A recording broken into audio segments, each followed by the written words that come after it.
So now let's address the 20 questions you have on your mind regarding breakfast. The first question is, why is it that when I check into the hotel with my family, sometimes I am made to pay an additional amount of money to cover for a child's breakfast? Secondly, or on the same question, why is it that we are two, my partner and I, but when my partner goes to the restaurant, she's asked to pay for the breakfast? So here are the answers. Now, the price, normally room rate are charged as bed and breakfast. So most hotels have the B&B kind of room plan, that is bed and breakfast. So whatever rate you pay, whether it is $100, it's $150, it is $80, it is $250, it should cover for breakfast. But in the hotels, you have different room types. Some hotels sell their rooms based on occupancy, irrespective of their room types, with the exception of sometimes the family rooms. So assuming you are paying for a single occupancy and you are expecting your partner to join you later, should your partner request for breakfast or go to the breakfast room to have breakfast, she will be made to pay because you paid for one. And each guest, whatever payment you pay for your room, covers for breakfast. I have already explained that. So for example, assuming you paid for double occupancy, then what it means is that two of you are expected to have breakfast. That is when they are using the occupancy. In a situation whereby the hotel is using the room type, then if you book for a single room, you are entitled to one breakfast. If you book for a double room, you are entitled to two breakfasts.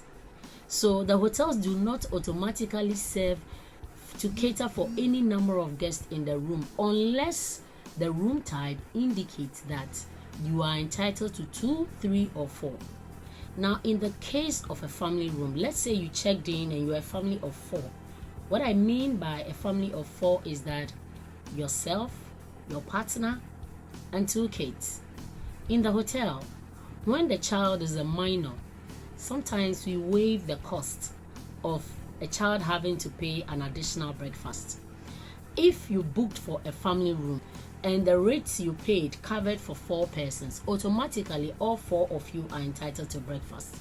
But assuming when you checked in, you were 5, what it means is that one person would have to pay for breakfast. But if you have a child, maybe the 5th person is a child who is below 16 years, 17 years, 18 years, that person will be considered as a minor and the hotel is likely to waive the cost of it. And you have to be prepared to prove that indeed the child is a minor. Most often when you check in, the hotel should have a scanned copy of the child's passport, because everybody checking into the hotel provide valid documents to check in, and normally these documents are scanned. Either they are pre-scanned, that is when you are doing pre-check-in, or they scan it at the point of check-in. So normally they should have the real age of the child. It is important that once that is clarified, then you can have your way and not have to pay extra. Now, in the scenario that you checked in and you were thinking that, oh, because you paid for your room rate, you didn't really go into the specifics as to whether the room is a single occupancy rate you paid or a double occupancy rate you paid, all you need to do is to find out from the hotel that you checked in with your partner, or your partner will be joining you. Can your partner have breakfast, or the rate you pay, does it cover your partner? They would explain everything to you. If it covers your partner, they will let you know. If it does not cover your partner, they will let you know. But you know, this that I'm saying, it also borders on the hotel's policy. Some hotels are not too strict on this. Well, depending upon the amount of rates they are charging, some rates have been adjusted in such a way that if even you sleeping in a single room and you have an additional person, you can allow your partner to have breakfast. Now, another thing you also need to know is that in some cases, they will not just ask you to pay for their breakfast, but they will request for you to pay an additional amount for the person who is joining you. So you have to know the difference. The other thing also is that, assuming you are in a room and then you request for an additional bed, once you request for additional bed, you'll be made to pay for it. When you pay for that additional bed, automatically that person must eat breakfast. If you go to the breakfast room and you are being made to pay an additional amount, you need to talk to the supervisor or the front office manager, because once you pay for an additional bed, that additional bed you paid for is entitled to breakfast, because I've already explained to you that the rates that are charged are bed and breakfast. Now, it is also possible, aside all this, you could check into a hotel that the rates are solely bed only. It means that you need to make arrangement for your breakfast, or you buy the breakfast from the hotel. So anytime you are checking into a hotel, you need to know everything regarding from breakfast, lunch, dinner, everything regarding your meals, so that you can plan, because I know most travelers will normally have a limited budget.